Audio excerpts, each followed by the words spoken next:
Apple. Disgusting. So I can't think of a more perfect mobile game than the highly addictive Fruit Ninja. Gamers slice and dice their way through various luscious fruits and avoid devastating bombs in a simple yet satisfying katana swipe of the finger. The only question for me is, how do I ensure that I'm murdering baby Larson Pineapple? Number 9. Peggle! This shit is inspired by pachinko, so you know it's well on its way to becoming a multi-trillion-dollar industry in Japan. Basically, the idea is to get rid of a bunch of orange pegs with a series of launching balls, but with more fun involved than, like, my description indicated. Plus, it's got all sorts of weird cartoonish characters along the way, like a unicorn and... Unicorns? Yeah, I think there's also a gopher and... Unicorns? Yes, it has unicorns. Why? Unicorns?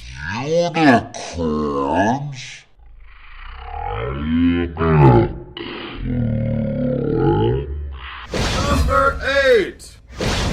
Infinity Blade! The game used to demo the first iPad's gaming cred also uses Epic's Unreal Engine 3, so its value to on-the-go fans of fantasy action RPGs is pretty high.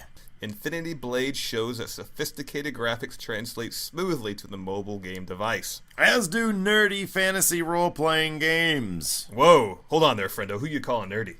You were just playing with your Star Trek phaser app 10 minutes ago. Set your phaser on anal stun, number 2. Number 7. Plants vs. Zombies! Everyone loves zombies, and everyone loves plants. So put them together, and what do you get? Veggie burgers. Yes! And Plants vs. Zombies. So as a farmer, the gamer plants crops that hope to ward off the living dead. And if it were an army of undead Steves, I'd think just an entire field of pineapples would be more than enough to ward me away.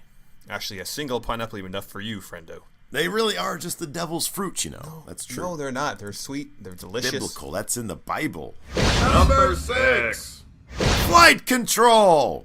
The game actual air traffic controllers use to train with. Not true, but it is a cheeky look into the job of those people that make sure planes don't hit other planes while they're up in the air. It starts out all slow and shit. You touch control the path of an incoming plane, but then another plane shows up, and another, and another, and another. You're given a red indicator bubble around each plane on a crash course. But if you're like us, the red indicator just tells you the inevitable.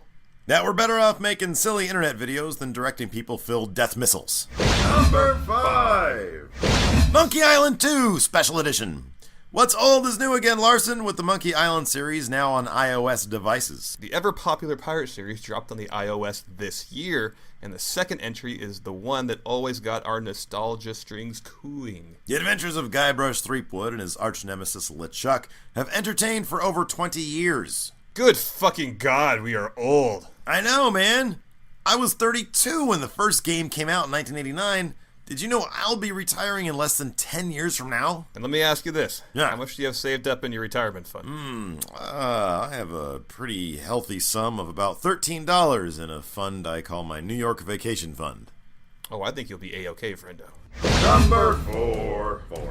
Tetris! The centuries-old Russian masterpiece has become a huge hit on the mobile market, making oodles of rubles for creator Alexei Pajitnov.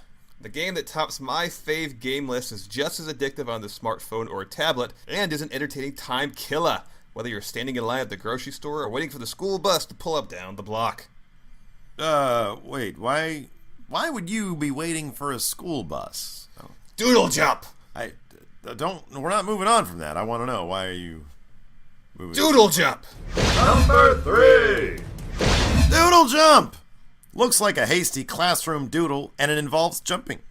That basic summary is correct, Steve, but like many of the games we've spotlighted, it's the sheer simplicity involved that keeps me doodle jumping over and over and over and over. I want to make a game called Cliff Diving Larson, Who Forgot His Parachute.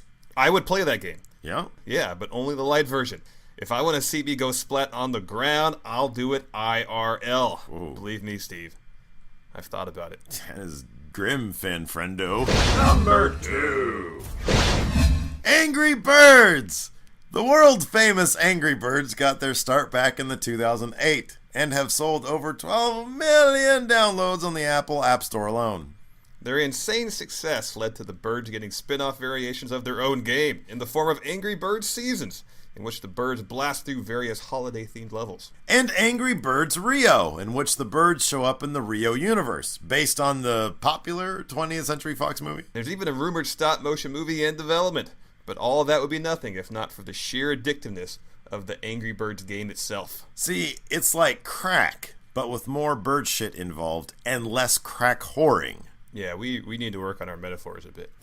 Number 1! Words with friends! Really? No, nerd! Cut the rope!